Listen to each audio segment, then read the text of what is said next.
অসমৰ ভূমি সমস্যাৰ লগতে মেকিৰ বামুণী গ্ৰান্টৰ কৃষকৰ ভূমি বিবাদ সম্পৰ্ক তথা পৰিৱেশ সজাগতা আৰু জীৱন জীৱিকাৰ প্ৰতি আহিব লগা ভয়াৱহতাৰ ওপৰত বহিৰাজ্যৰ 4 পৰিৱেশ কৰ্মীয়ে নগাঁও অসম জাতীয়তাবাদী যুৱ ছাত্ৰ পৰিষদৰ কাৰ্যালয়ত এখন সংবাদমেল অনুষ্ঠিত কৰে।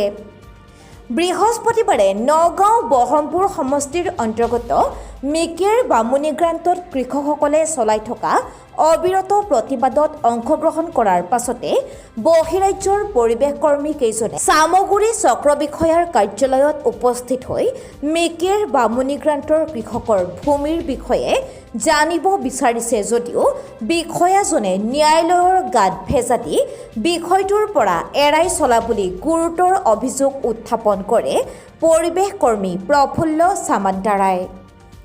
লগতে বৰ্তমান বৰহমপুৰ সমষ্টিৰ বিধায়ক তথা অসমৰ দুবাৰকৈ মুখ্যমন্ত্ৰী হোৱা প্ৰফুল্ল কুমাৰ মহন্তই বামুণী গ্ৰান্টৰ কৃষকৰ বিষয়টোৰ হৈ এষাৰো মাত নমতা বুলি কৈ তেওঁৰ স্থিতি সম্পৰ্কে সমালোচনা কৰে বহিৰাজ্যৰ পৰিৱেশ কৰ্মীসকলে।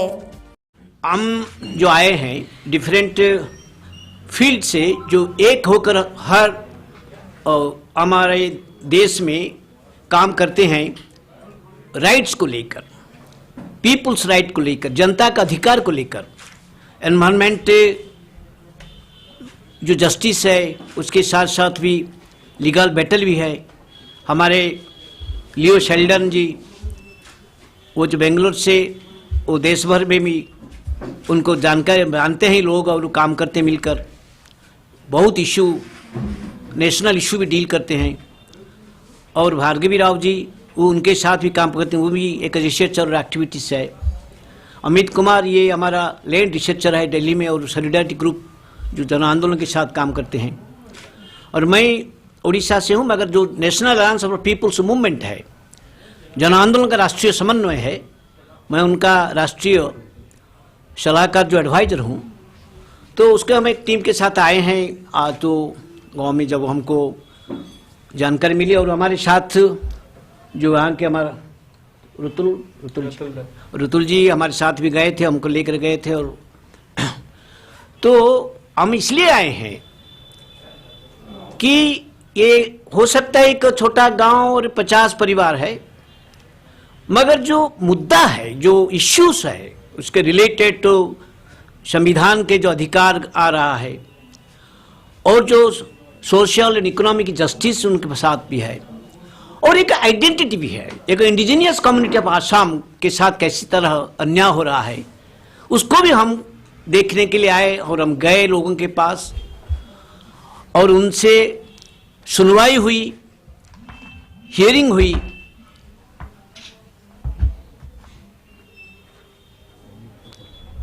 औरत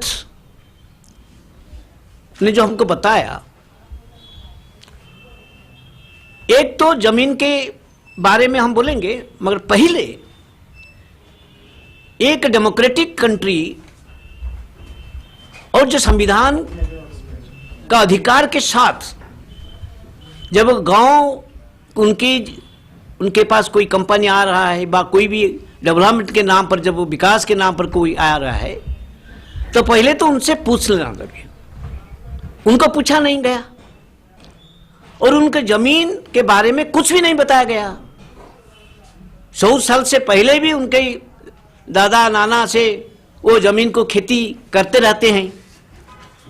और हमके पास जो रिकॉर्ड भी है उनके पास, हम देखा 1981 के बाद आसाम के जो 1971 के जो जमीन के बारे में जो कानून बना, जो खेती का अधिकार लोगों को मिलेगा, जो ग्रांट जो बोलते हैं, लैंड ग्रांट बोलते हैं, तो जमींदार से सीलिंग बहिर्भूत जमीन को लाकर लोगों को देना था। तो ये कानून बना गया और 81 में उनके खतियान पट्टा मिल गया, मगर परमानेंट पट्टा अभी तक नहीं मिला है।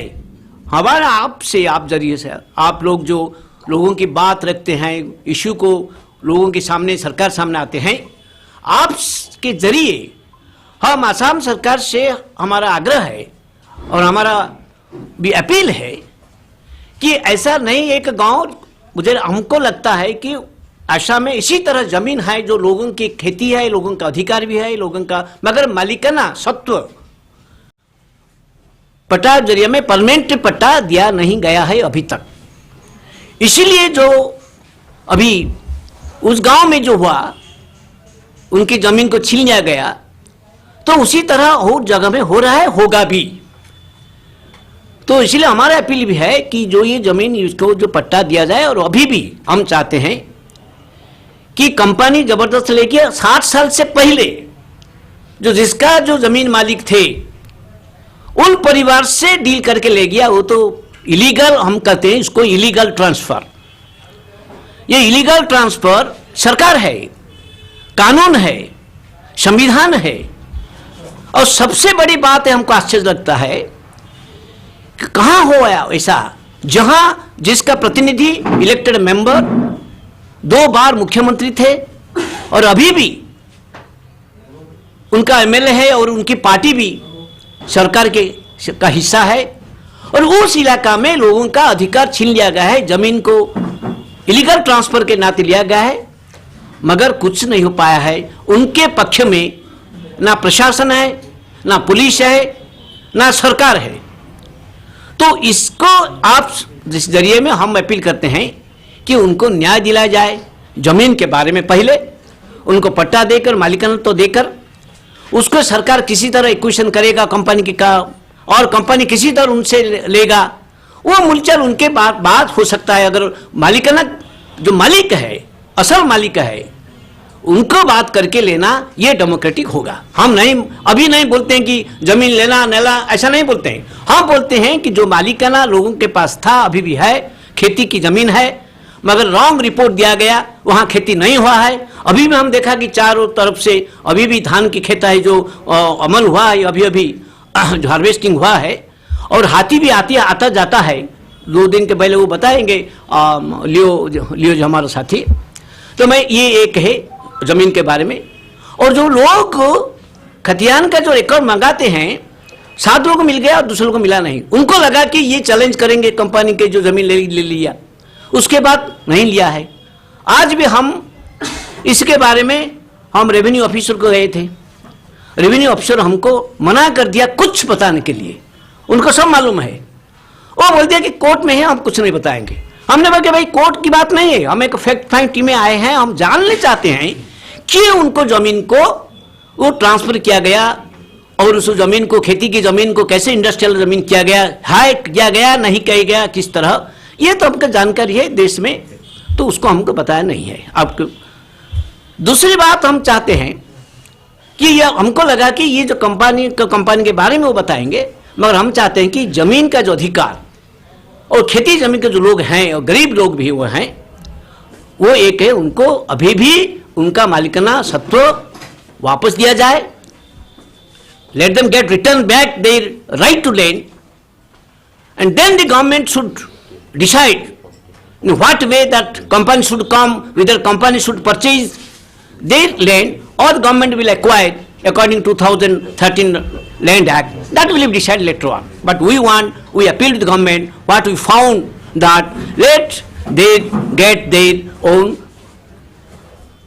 ownership. Area, the ripened paddies were bulldozed, and you know what impact it can have on women and children, because once the harvest is destroyed, women don't have access to food at the household level, and 1 year of not having food at the household level means that they might have to earn that much more. And then women also access a whole lot of other roots, tubers, herbs, which they bring home, and it forms a very important nutrition as part of their diet. And all of you probably even know that Assam is highest in its maternal mortality. Anemia is highest in the country here. And what does that mean when a section of this community here don't have access to that very important food? It can have serious implications on maternal mortality, infant mortality, malnutrition in children, just this 1 year. And especially in a year when we were still recovering and trying to meet ends, when the country went down with a lockdown, and we don't even have vaccination yet to address the COVID situation in the country. You further punish the women and children in this area, this is a very serious implication. Secondly, women have been beaten up. Women have been pulled out in the middle of the night. Who has this right to do that? And was that right? Those issues need to be addressed very seriously. Imagine if somebody came into your house jumping over the compound and pulled you guys out while your wife slept, while your children watched that scenario. What trauma would those children and women live with? And we still have those people in jail who have not been released, and the case is still ongoing against them. It's a whole vicious cycle of FIRs and charge cheating and all that, and there is no clarity, and there is a whole lot of blaming each other that is happening. So there is going to be a long time while things are sorted out.